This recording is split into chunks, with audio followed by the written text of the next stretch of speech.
Dios les bendiga, queridos hermanos. Aquí estoy una vez más para reaccionar a una pregunta que se le hizo al doctor Greg Foster, que fue entrevistado en el canal del hermano Jairo Mendoza, que se llama Cápsulas de Teología. Yo los invito una vez más a visitar este canal, a dar like, a compartir, a suscribirse. También pueden ir a mi canal y suscribirse, dar like y compartir los videos que son para aprender más sobre teología, para edificación.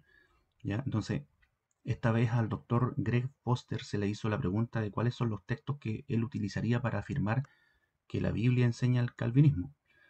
Y él dijo que podría tomar muchos versículos, pero va a tomar solo uno, que es Romanos 9, y lo va a desglosar y lo va a explicar. Entonces, sin más rodeo, vamos a ir a la pregunta que se le hizo y a la respuesta que él dio, y la voy a ir pausando y reaccionando de a poco.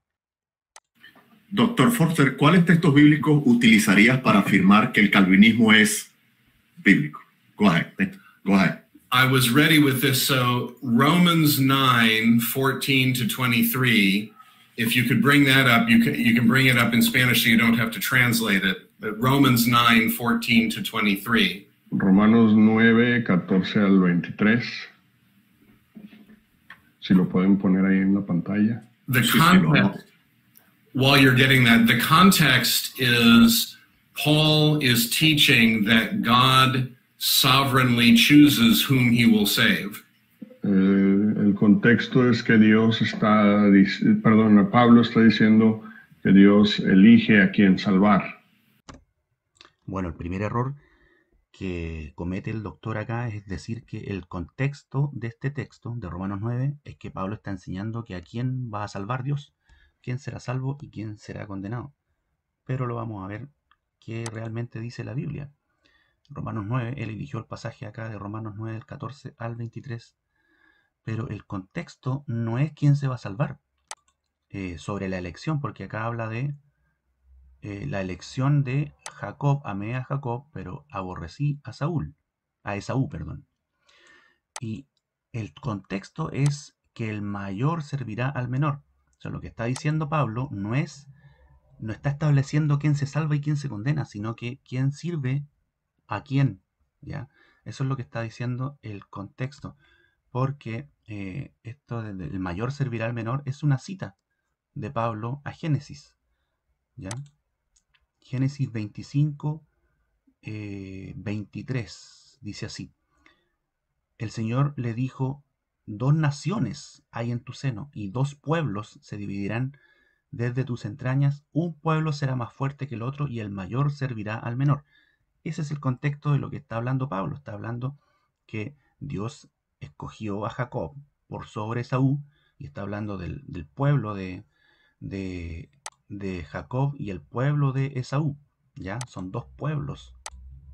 No está hablando de la salvación de cada ser humano o individualmente de los seres humanos o del destino predeterminado unilateralmente para salvación o para condenación. No está hablando del destino eterno de cada ser humano, sino que del servicio, ¿cierto? Porque dice, el mayor servirá al menor. Está hablando de una elección para servicio de 2 pueblos, ¿ya? Entonces, el mayor, que era Esaú, iba a servir al menor, que era Jacob. Eso es el contexto, ¿no? El contexto que él explica, que Pablo está hablando sobre quién se va a salvar y quién se va a condenar, es falso. El contexto no es ese. Sigamos. And he begins by saying, is there injustice on God's part? Y comienza diciendo, preguntando, ¿hay injusticia en Dios? And then later in verse 20, he says, y luego más adelante en el versículo 20, you will say to me then, why does God still find fault? Who can resist his will? Pero me dirás, pues, ¿por qué pues inculpa? Porque ¿quién ha resistido su voluntad? These are the objections we would expect if Paul is teaching a Calvinist view. Estas son las objeciones que esperaríamos si Pablo estuviera enseñando una posición calvinista. These are the objections that are often raised against Calvinism. Estas son las objeciones que normalmente se levantan en contra del calvinismo.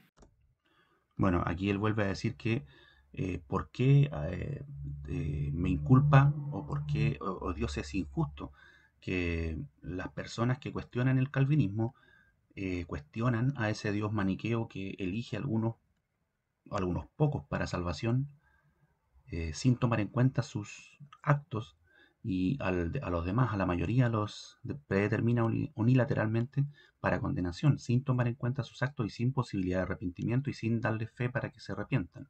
Y solo a los elegidos les da fe. Entonces, las personas que reaccionan ante esas enseñanzas del calvinismo dicen que están predicando un Dios que no es el Dios de la Biblia, un Dios injusto, Dios que inculpa sin que el hombre tenga culpa, claro, porque condena a un hombre porque hizo lo que estaba predeterminado a hacer. Y él dice que estas son las objeciones que se le hace al calvinismo, las objeciones que dice Pablo, como si Pablo estuviera enseñando el calvinismo, pero no es así. Pablo no está enseñando sobre la elección para salvación.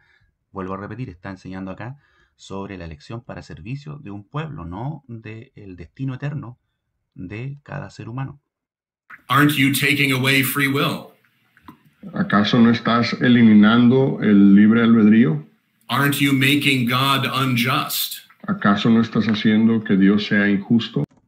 Eso es lo que se dice del calvinismo. El calvinismo elimina, el calvinismo agustiniano, ¿cierto?, que viene del estoicismo, que viene del neoplatonismo, del maniqueísmo y del gnosticismo, elimina el libre albedrío. If Paul is responding to the objections to the Calvinist position, this indicates he's teaching the Calvinist position. Si Pablo está respondiendo las argumentaciones que normalmente se hacen contra el calvinismo, yo entiendo que esto significa que Pablo está enseñando una posición calvinista. Bueno, una vez más, él dice que como estas preguntas se las hace Pablo, o se le hace a Pablo por esta elección, él piensa que, o él interpreta que Pablo está enseñando el calvinismo porque son las mismas preguntas que se le hace al calvinismo. Pero vamos a ver que no es así, porque el calvinismo anula el libre albedrío, pero este texto que está enseñando el apóstol Pablo no anula el libre albedrío. Lo vamos a ver. And his responses to these objections don't go where other theological traditions go. Y sus respuestas hacia estas objeciones normalmente no aplican de la misma manera en otros sistemas teológicos diferentes. He doesn't say it's fair because God provides prevenient grace. Él no dice es justo porque Dios da gracia previniente. He doesn't say it's fair because God based his predestination on his foreknowledge. Él no dice es justo porque Dios basó su elección en su conocimiento previo. Aquí está haciendo una alusión al provisionismo y al arminianismo, que son los principales enemigos del calvinismo. El provisionismo habla de una gracia previniente, el arminianismo también habla de una gracia previniente, ¿ya? Y ambos también afirman que Dios elige a las personas por su preconocimiento. Entonces él está diciendo que Pablo no dice que es injusto Dios, o que es justo Dios, perdón, porque lo elige por su preconocimiento, o no es justo Dios porque los elige por una gracia previniente. He says, I will have mercy on whom I have mercy. Él dice, yo tendré misericordia de quien yo tendré misericordia. It does not depend on human will. Aquí está citando lo que dice Pablo, ¿cierto? De que Dios tendrá misericordia de quien quiere tener misericordia. Y este texto lo usan los calvinistas para disminuir la misericordia de Dios, lo que abarca la misericordia de Dios, como si Dios quisiera tener misericordia de pocos. Ellos lo interpretan así, lo explican así, pero el texto que está usando Pablo, donde Dios le habla a Moisés, ya porque una vez más, Pablo siempre está citando a Moisés, está citando a Jeremías, está citando a los salmos. Entonces, Pablo no habla palabras suyas, sino que él siempre está constantemente citando al Antiguo Testamento. No depende de la voluntad humana. Claro, al decir no depende del que corre, él explica que no depende de la voluntad humana, pero no ese es el texto que está usando Pablo. Él no está diciendo que no depende de la voluntad humana, sino que no depende del que corre. ¿Por qué? Porque los judíos corrían tras la ley. Eso es lo que está hablando Pablo, pero lo vamos a ver luego. He raised up Pharaoh to show his power by hardening him. Él levantó a Faraón para mostrar su poder, endureciéndolo. God is the potter who can make the clay for whatever purpose he wants. Dios es el alfarero que puede hacer que los vasos que Él crea, las vasijas, sean para su propósito exclusivo. The fact that Paul responds to these objections and responds the way he does indicates to me El hecho de que Pablo responda a estas preguntas y lo haga de la manera que lo hace, me da a pensar indicates to me that he is teaching a Calvinist view. Que está enseñando una posición calvinista. Or rather, that Calvin is teaching Paul's view. O que, más bien, que Calvino está enseñando la teología de Pablo. Excelente, gracias. Bueno, esa fue la respuesta completa a la pregunta que se le hizo. Y vamos a también a ver qué dice la Biblia, porque él dice que él levantó a Faraón, ¿cierto? Para mostrar su poder, dando a entender que nadie se puede resistir, ¿cierto? A la voluntad de Dios. Pero vemos que la Biblia dice que Dios levantó a Faraón para mostrar su poder y para que todo el mundo conozca su nombre, para que Dios sea conocido en todo el mundo. Eso es lo que dice Romanos capítulo 11. Entonces, no es como él está diciendo. Y dice, tendré misericordia del que yo tenga misericordia y tendré compasión de quien yo tenga compasión. Entonces, él está explicando que Pablo está diciendo que Dios es justo, porque aquí dice que hay injusticia en Dios, de ningún modo, ¿cierto? Dios no es injusto, sino que es justo. Entonces, él está diciendo que Dios es justo no porque eligió a las personas desde el preconocimiento, sino que porque Dios quiere tener misericordia de quien quiere tener misericordia, como si Dios solamente quisiera tener misericordia de aquellos que se salvan. Pero como dije, ¿cierto? Esto no está hablando de quién se salva y quién no se salva, sino de el servicio. El mayor servirá al menor. Ese es el contexto de lo que está hablando, y esto está inmediatamente después de lo que está hablando del servicio. Entonces, vemos que Pablo aquí está citando a Moisés, ¿cierto? Él le dice a Moisés, Dios le dice a Moisés, no está, Pablo aquí no está inventando esta frase, tendré misericordia del que yo tenga misericordia, como queriendo decir que la misericordia es para unos pocos, o que Dios quiere tener misericordia solo de sus escogidos, como interpreta el calvinismo. Vamos a ver lo que dice ¿dónde dejé? Éxodo, acá está. Éxodo 33, del 16 al 19. Dice, esto le está diciendo Moisés a Dios, ¿ya? Dice, pues, ¿en qué se conocerá que he hallado gracia ante tus ojos y yo y tu pueblo? ¿No es acaso en que tú vayas con nosotros para que nosotros, yo y tu pueblo? O sea, Moisés quería que el pueblo de Israel y él y Moisés nos distingamos de todos los demás pueblos que están sobre la faz de la tierra. ¿Ya? Eso es el contexto de las palabras de Dios. Tendré misericordia del que tenga misericordia, o de quien yo quiera tener misericordia, y tendré compasión de quien yo quiera tener compasión. Entonces, Moisés le está diciendo a Dios que quiere que él y su pueblo se distingan de todos los demás pueblos que están sobre la faz de la tierra. O sea, que Dios tuviera una relación especial con Israel para que esto distinga a Israel de todos los demás pueblos. O sea, una relación exclusiva con Israel, dejando afuera a todos los demás. Ya, entonces aquí Moisés es como que está teniendo una visión un poco parecida a la de Agustín de Hipona y a Calvino, en que quería que Dios solamente tuviera una relación con sus elegidos, con su pueblo elegido, y los demás no importaba.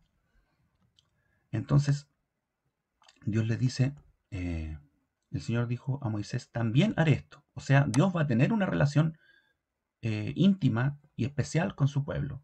También haré esto que has hablado, por cuanto has hallado gracia ante mis ojos, y te he conocido por tu nombre.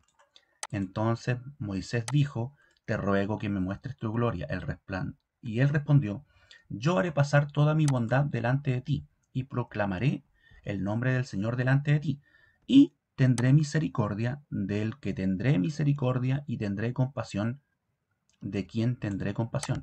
Entonces, Moisés estaba pidiendo a Dios que él tuviera misericordia de Israel, ¿cierto? Que tuviera una relación especial con Israel y solo con Israel, ¿ya? O sea, distinguidos de todos los demás pueblos. Pero Dios le responde, yo tendré misericordia del que tendré misericordia y tendré compasión de quien tendré compasión.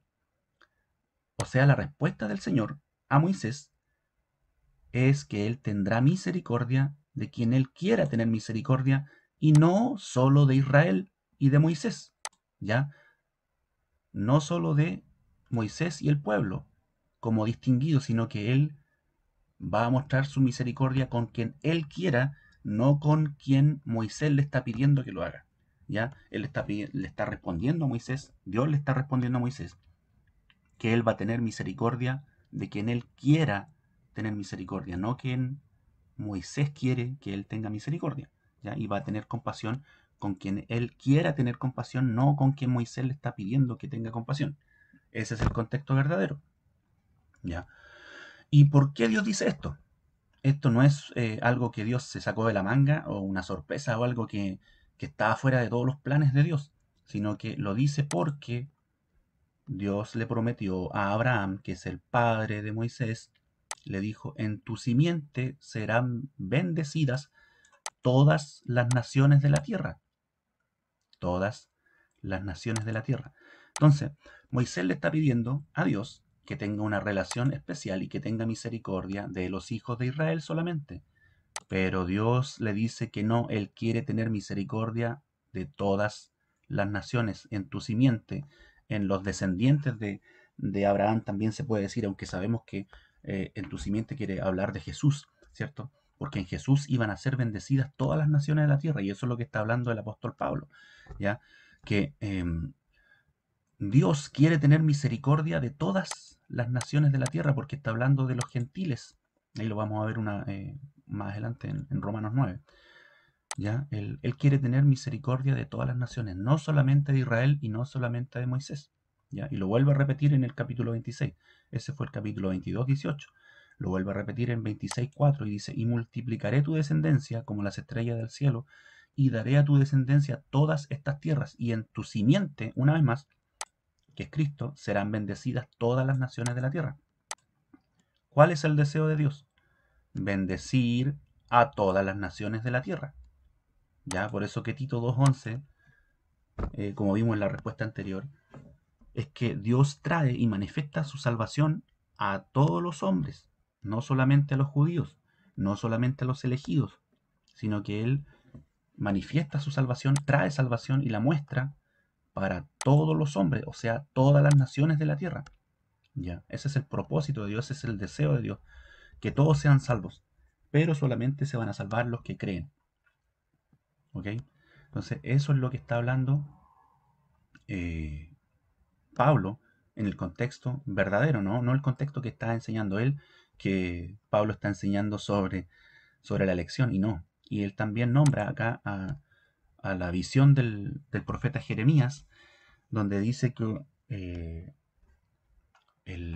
¿cómo es que dice acá? Así que no depende del que quiera.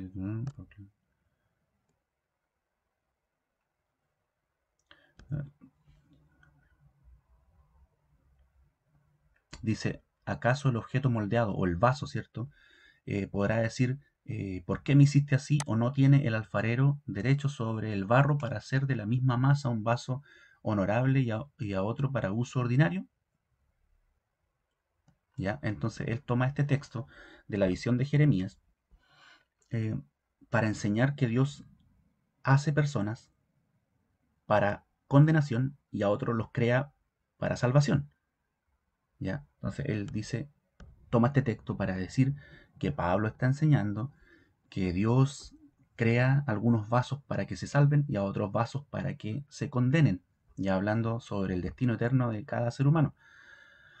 Pero vamos a demostrar que eso no es así, porque él está citando, ¿cierto?, a Jeremías 18, y Jeremías 18 dice, descendí a casa del alfarero y he aquí, estaba allí haciendo un trabajo sobre la rueda, y la vasija de barro que estaba haciendo se echó a perder en la mano del alfarero. ¿Ya? O sea, el vaso Dios no lo creó para perdición, no lo creó para deshonra, sino que el vaso se echó a perder en la mano del alfarero. O sea que Dios lo estaba haciendo de una forma, pero el vaso se echó a perder. No está diciendo que Dios echó a perder el vaso. Entonces, estamos viendo acá que lo que está enseñando Pablo no está anulando el libre albedrío como lo anula el calvinismo. ¿Ya? Este texto no tiene nada que ver con anular el libre albedrío porque dice que Dios estaba haciendo un vaso, pero el vaso se echó a perder, la vasija se echó a perder en su mano. ¿Ya? Aún estando en la mano de Dios, la vasija se echó a perder. No que Dios la creó para que se perdiera. ¿Ok? Entonces, esto a mí me trae a la mente, por ejemplo, Judas, que estuvo siempre con el maestro, pero él se echó a perder en su mano. Estaba junto con el maestro, pero él tuvo el libre albedrío de poder elegir otro camino. Así que volvió a hacer de ella otra vasija. Entonces, a la vasija que se echó a perder en su mano, ¿cierto? A esta vasija que se echó a perder en la mano, la volvió a hacer. ¿Ya? La volvió a hacer según mejor le parecía hacerla. Entonces, aquí el calvinismo y el doctor Foster también dice que Dios la hizo o la obligó a que se perdiera, pero no. Dice que Dios la volvió a hacer otra vasija según él le pareció mejor hacerla. Y está hablando de un juicio, no está hablando de salvación. No está hablando que Dios hizo a esta persona para que se salvara o a los que se pierden. No los hizo para que se perdieran y tampoco hizo otros para que se salvaran, sino que está hablando de juicio porque dice más adelante, entonces vino a mí la palabra del Señor diciendo, ¿no puedo hacer yo con vosotros, casa de Israel, lo mismo que hace este alfarero? Declara el Señor, he aquí, como el barro en las manos del alfarero, así sois vosotros en mi mano, casa de Israel. En un momento yo puedo hablar contra una nación o contra un reino, de arrancar, de derribar, de destruir. ¿Ya? Entonces Dios está diciendo que Él puede mandar una condena, ¿cierto? O una calamidad, como dice más adelante. Dios puede decretar una condena o un juicio sobre una nación. ¿Ya? Una vez más, está hablando de naciones, de pueblos, no de la salvación de cada individuo. Entonces Dios puede enviar un juicio sobre una nación o un reino de arrancar, de derribar y de destruir.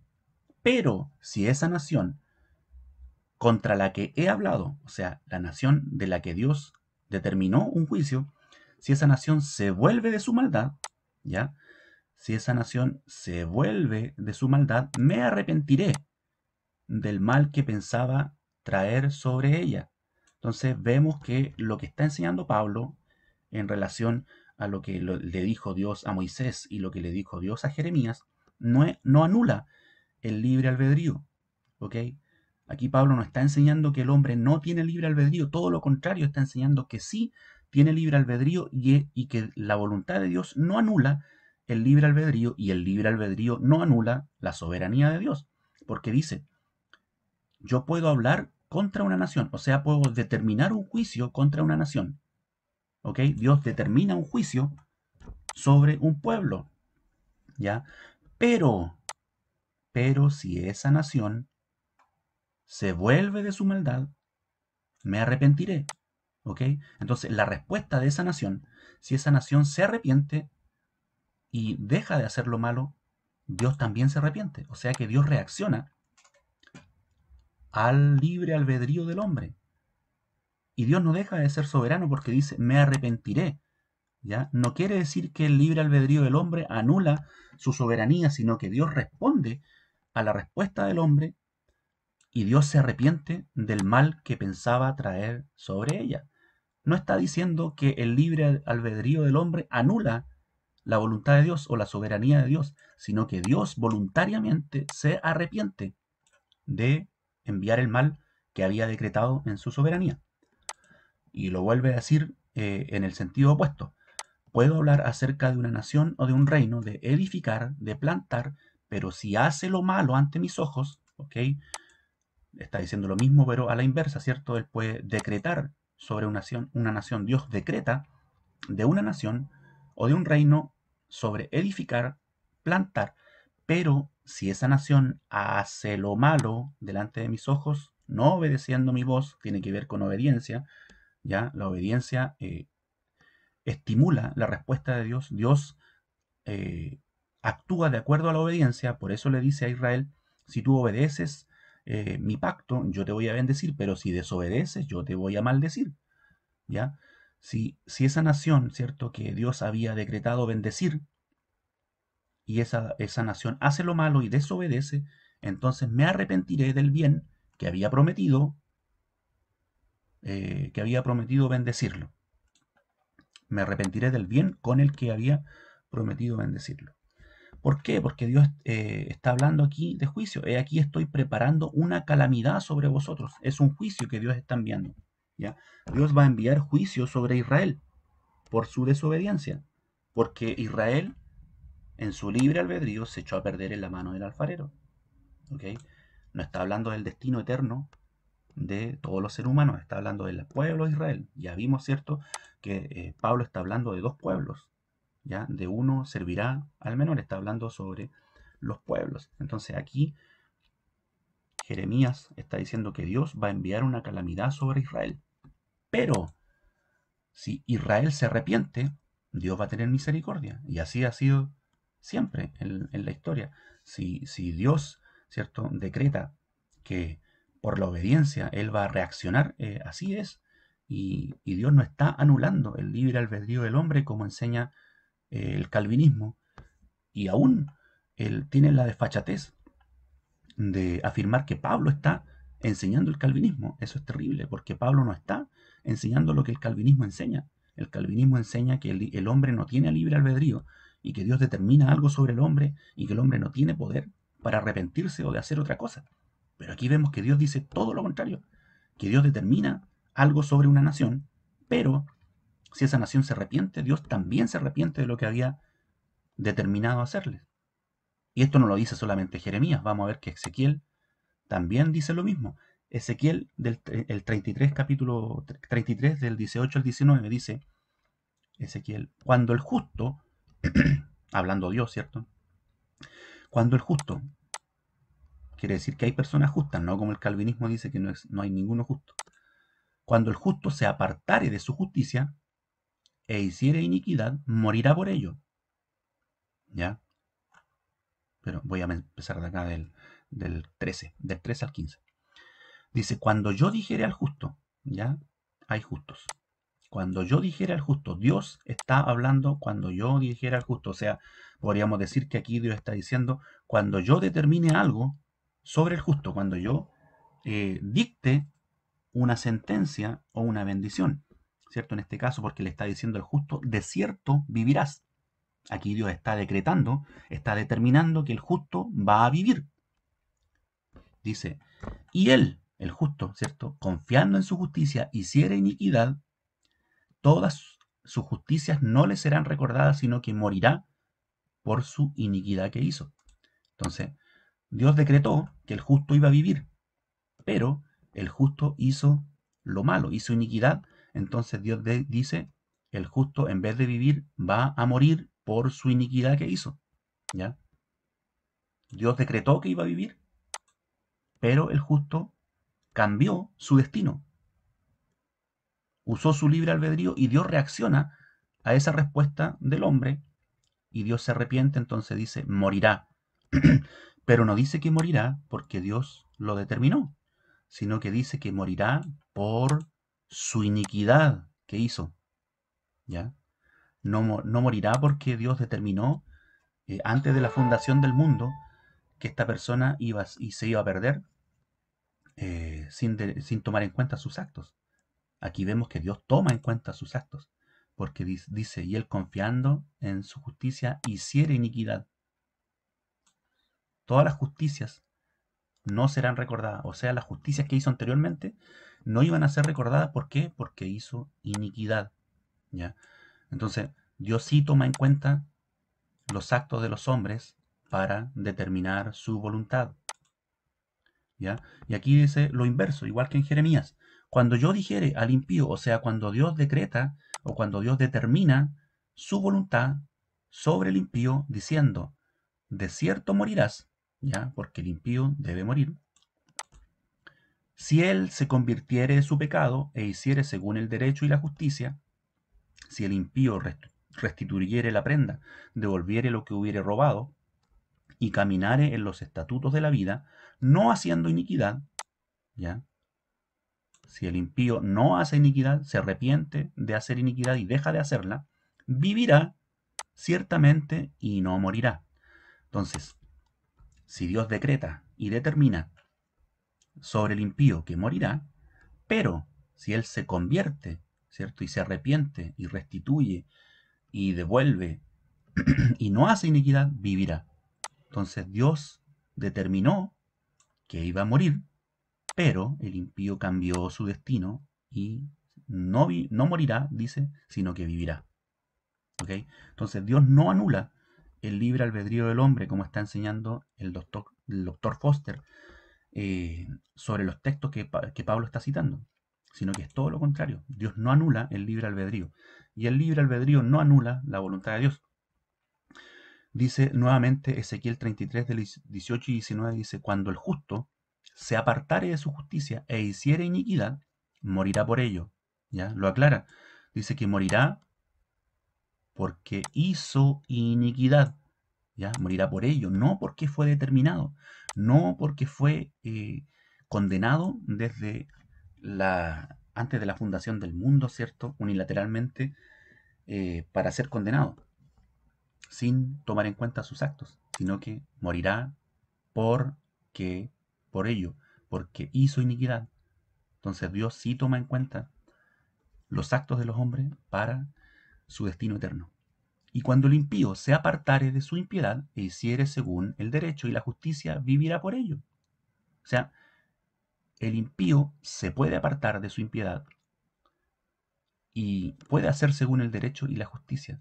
Y si lo hace, vivirá por ello, no porque fue predeterminado para salvación, no porque fue elegido para salvación, sin tomar en cuenta sus actos, sino que vivirá por lo que hizo, vivirá por ello, porque se apartó de su impiedad e hizo según el derecho y la justicia. Entonces, una vez más, Pablo no está enseñando que Dios no toma en cuenta los actos de los hombres. No está enseñando que el hombre no tiene albedrío. Pablo no está enseñando que Dios anula o que la soberanía de Dios anula el libre albedrío, como enseña el calvinismo. Entonces, el argumento que está usando acá el doctor Foster es totalmente contrario a lo que Pablo está explicando. Él lo está exponiendo de una manera para que se vea como que Pablo está enseñando el calvinismo, para justificar el calvinismo. Pero Pablo no está hablando del calvinismo porque la predeterminación que enseña el calvinismo viene del estoicismo. Viene del estoicismo, la predeterminación meticulosa o la determinación o predeterminación de cada acto que hace el hombre.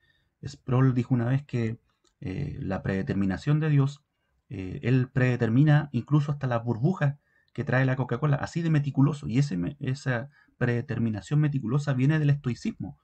Si usted estudia las doctrinas gnósticas, que estudió Agustín de Hipona, se va a dar cuenta que el predeterminismo meticuloso viene del estoicismo. Pero ¿qué pasó en Hechos capítulo 17 cuando Pablo lo llaman los estoicos y los epicúreos? ¿Cierto? Dicen, a ver, este palabrero, ¿qué cosas nuevas tiene que decir? Para los estoicos, que enseñan el determinismo meticuloso, lo que Pablo está enseñando era algo nuevo, algo diferente a lo que ellos sabían. Entonces Pablo nunca enseñó lo que enseña el estoicismo, que después enseñó Agustín de Hipona y después Calvino. No tiene nada que ver. Pablo nunca enseñó las doctrinas calvinistas, porque él también toma el texto de Faraón, dice, para esto te he levantado para demostrar mi poder, pero él queda hasta ahí, ¿cierto? Dando a entender como que Dios endureció el corazón de Faraón solo para demostrar su poder, pero no, dice, para que mi nombre sea proclamado por toda la tierra. ¿Ya? Está hablando de exactamente lo mismo. ¿Por qué? ¿Por qué Dios endureció el corazón de Faraón? La palabra endurecer que se usa ahí es honrar o dar peso, es dar peso a algo, darle peso, darle importancia, darle honra a algo. La palabra kabed que se usa en el hebreo para decir que Dios endureció el corazón de Faraón es la misma palabra que se usa en los mandamientos cuando Dios le dice a Moisés que escriba, ¿cierto? Honra a tu padre y a tu madre. La palabra honra es la misma, es kabed, para endurecer porque tiene la acepción de endurecer, de dar peso, de dar dureza dar consistencia. Eso es lo que significa dar consistencia, dar peso a un elemento, hacerlo más pesado, hacerlo más duro, no para que sea duro, sino que para que tenga peso. Y esa palabra kabed es la misma, como dije, que Dios usa para honra a tu padre y a tu madre. Entonces, Dios honró el deseo de Faraón, porque en Éxodo capítulo 3 por ahí dice que Dios, él sabe que Faraón no va a dejar ir a su pueblo. Dios, en su preconocimiento, sabía que el Faraón, el rey de Egipto, no iba a dejar salir a Israel sino por mano fuerte. Entonces, Dios honra ese deseo, pero no solamente para demostrar su poder, sino que dice que Él endurece para que su nombre, ¿cierto? El nombre de Dios, para que mi nombre sea proclamado por toda la tierra. ¿Y por qué lo hace así? Porque una vez más, ¿cierto? Acá en Génesis, Dios prometió que en la simiente de Abraham, que es Israel y que son todos los descendientes, y que llega finalmente a Jesús, Él quería bendecir a todas las naciones de la tierra. ¿Ya? Esa fue la promesa que Dios le hizo a Abraham y Dios, a través del tiempo, a través de Israel, está demostrando que Él quiere cumplir esa promesa. ¿Ya? Él quiere tener misericordia de todos, no solamente de Israel. ¿Ok? Entonces, por esa promesa que le hizo Dios a Abraham, Él está actuando en consecuencia a eso. Entonces, Dios endureció a Faraón o lo levantó, ¿cierto? Ese es el significado que Pablo le da. Lo honró, lo levantó. Ese es el verdadero significado de la palabra kabed en hebreo, ¿cierto?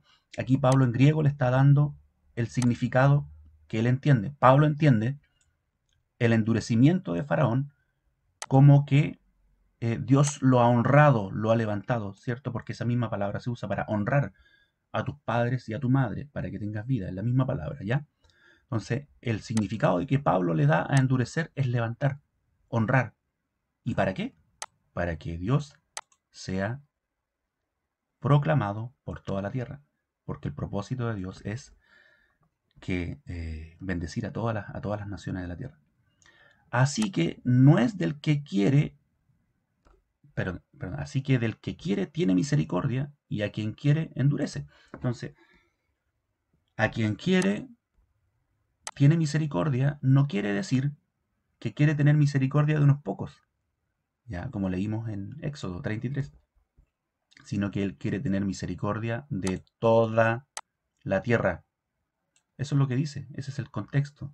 Te he levantado para que mi nombre sea proclamado por toda la tierra. Entonces, ¿por qué Dios querría que su nombre fuera proclamado por toda la tierra para tener misericordia solamente de su escogido? No tiene ningún sentido. Así que del que quiere tiene misericordia, dando a entender que Él quiere tener misericordia de todos, no de solamente de los escogidos. Y al que quiere, endurece, al que quiere, levanta para este propósito. ¿Quién puede resistir su voluntad? Y aquí no está hablando una vez más de salvación. O sea, aquí el calvinismo y el doctor Foster dice que ¿quién puede resistir su voluntad? Dando a entender que la voluntad de Dios es salvar a unos y condenar a los demás. Pero no está hablando de eso Pablo, sino que está hablando de resistir su voluntad de la condenación, de los juicios que Dios va a enviar a Israel, ¿ya? De lo que Dios hace con los pueblos para dar a conocer su nombre. Al contrario, ¿quién eres tú, oh hombre, que le contestas a Dios? ¿Dirá acaso el objeto moldeado, cierto, el vaso, ¿por qué lo hizo así, cierto? Dios tiene poder para hacer de una masa un vaso de honra y un vaso ordinario. ¿Y qué si Dios, aunque dispuesto a demostrar su ira y a hacer notorio su poder, soportó con paciencia a estos vasos preparados para la destrucción, que son aquellos que se han echado a perder en la mano de Dios, porque Israel era el pueblo elegido de Dios, pero se echaron a perder en su mano? Eso es lo que dice la visión. Lo hizo para dar a conocer la riqueza de su gloria sobre los vasos de misericordia, o sea, los gentiles, ¿ya? Que de antemano Él preparó para gloria. Y una vez más, Él no lo determinó, sino que Él lo volvió a hacer, lo preparó de otra manera, porque el hombre puede arrepentirse de su maldad y el justo también puede arrepentirse de su justicia. O sea, es decir, nosotros, a quienes también llamó, no solo entre los judíos, sino también de los gentiles. ¿Ya? Eso es el contexto de lo que está hablando Pablo, que Dios quiere tener misericordia no solo de Israel, sino de los gentiles también. Entonces, al decir que Él quiere tener misericordia del que quiere tener misericordia, está hablando que Él quiere tener misericordia también de los gentiles y no de los judíos. Ese es el contexto. A los que no eran pueblo, una vez más está hablando de pueblo, a los que no eran pueblo, o sea, a los que no eran judíos, los llamaré pueblo mío. ¿Ya? ¿Por qué? Porque se arrepintieron. Y eso lo dice Romanos capítulo 11, que los gentiles fueron injertados por la fe y los judíos fueron desgajados por su incredulidad. Pero tú, que estás firme por la fe, teme, porque si no actúas de acuerdo a esa fe, serás desgajado, ¿cierto? Serás cortado también como los judíos. Y si los judíos, ellos se arrepienten de su incredulidad y dejan su incredulidad, podrán ser vueltos a injertar, porque Dios es poderoso para volver a injertar a los que habían caído. Entonces, una vez más, es lo mismo que habló a Jeremías y lo mismo que habló a Ezequiel, que si el justo se arrepiente de su justicia, caerá, pero si el impío se arrepiente de su impiedad, podrá ser salvo. ¿Ya? Y acontecerá que en el lugar donde les fue dicho, vosotros no sois mi pueblo, o sea, los gentiles, allí serán llamados hijos del Dios viviente, si se arrepienten. Entonces, aunque el número de los hijos de Israel sea como la arena del mar, solo el remanente será salvo. ¿Y cuál es ese remanente? Los que no doblaron su rodilla ante Baal, dice Pablo, está citando ahí a Isaías. Después dice, los gentiles que no iban tras la justicia, alcanzaron la justicia. Entonces, a esto se refiere Pablo cuando dice que no depende del que corre.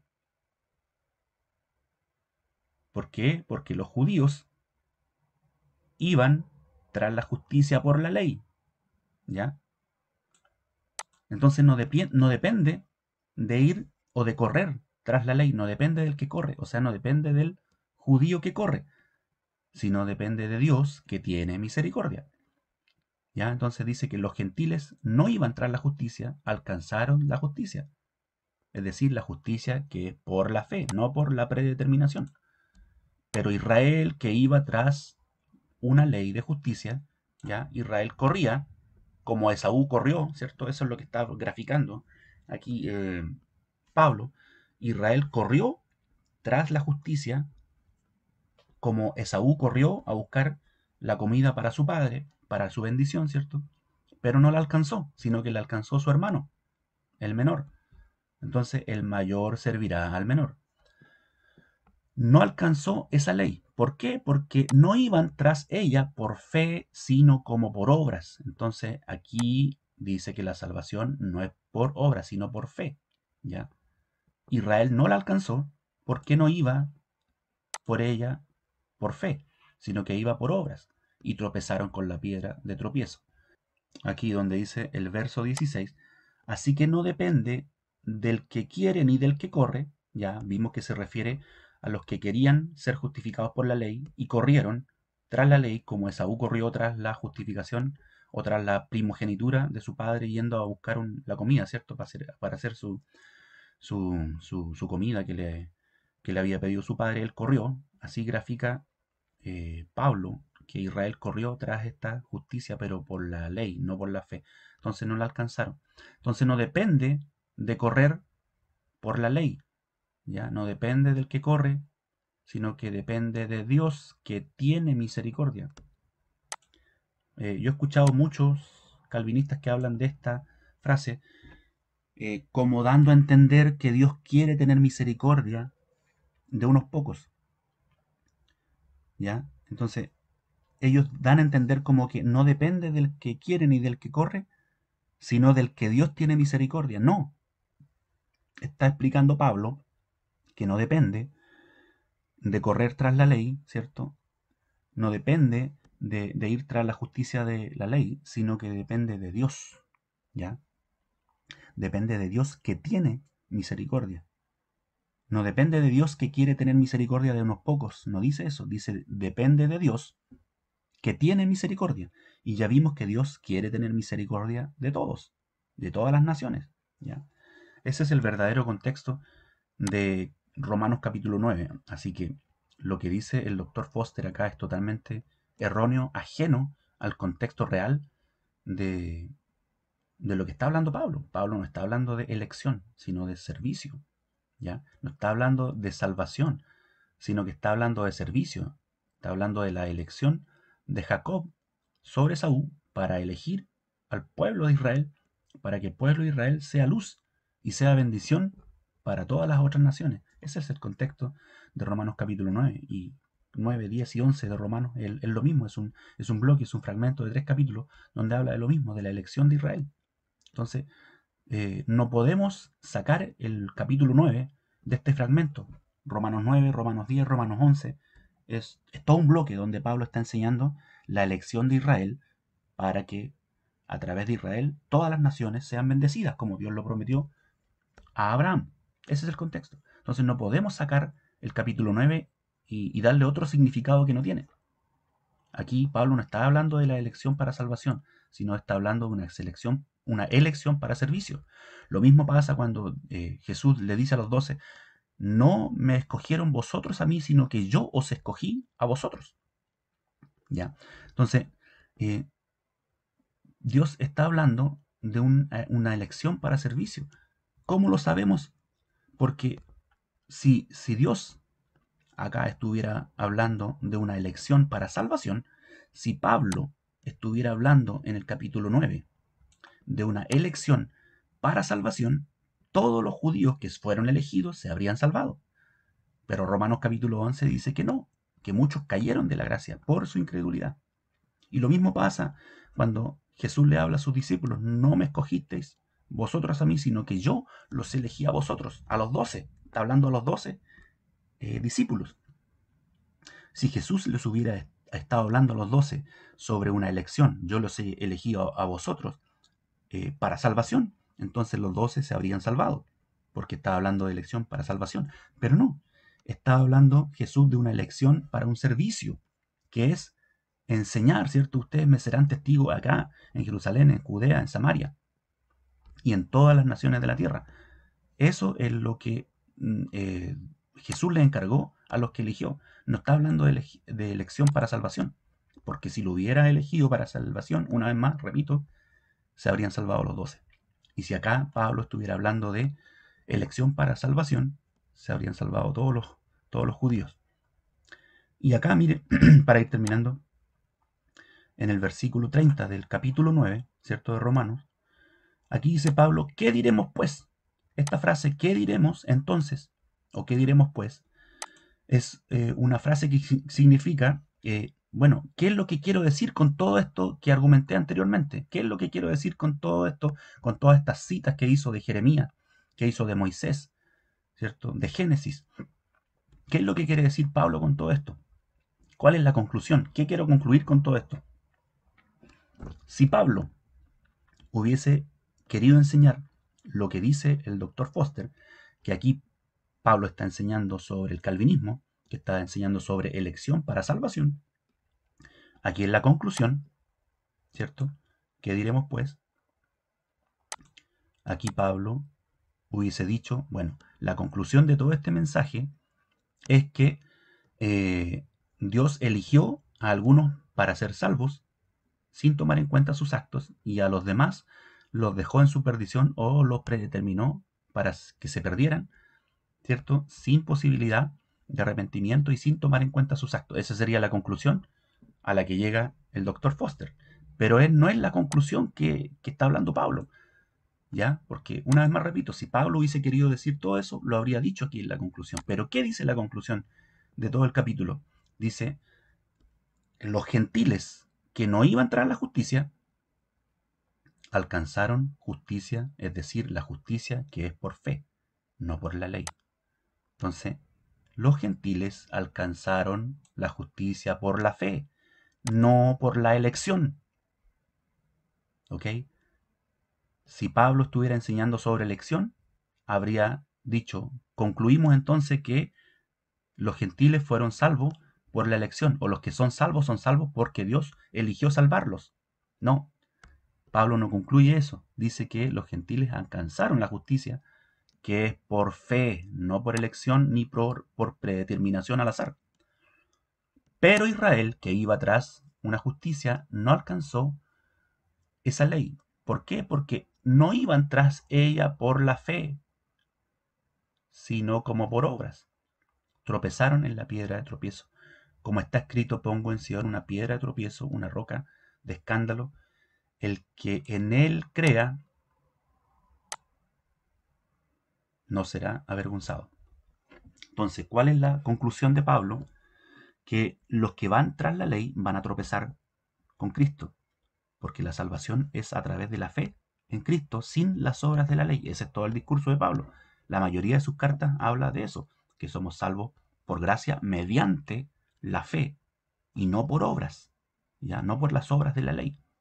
Ese es el contexto de Pablo. Entonces, los que vayan tras la justificación por la ley, y lo dice también Romanos 11, aquí dice que tropezarán, ya una piedra de tropiezo, y caen, fueron desgajados del olivo. Pero todo esto toda la conclusión de Pablo es que el que cree en él no será avergonzado. Esa es la conclusión de Pablo. El que cree en él no tropezará, ¿cierto? Porque el que tropieza cae, ¿cierto? Aquí dice tropieza en el capítulo 9. En el capítulo 11 dice que caen del olivo, son cortados, son desgajados. Y eso es una vergüenza.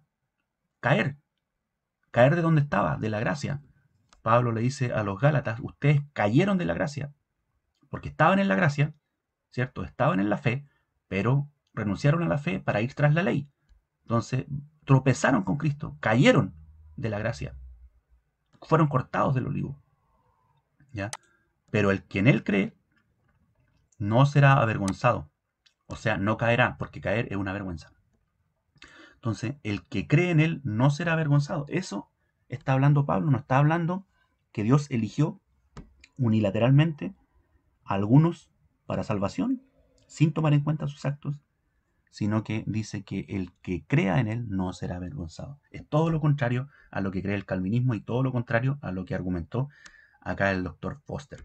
Así que muchas gracias por ver este video y espero que hayan aprendido algo sobre este capítulo 9 de Romanos, que es la mayor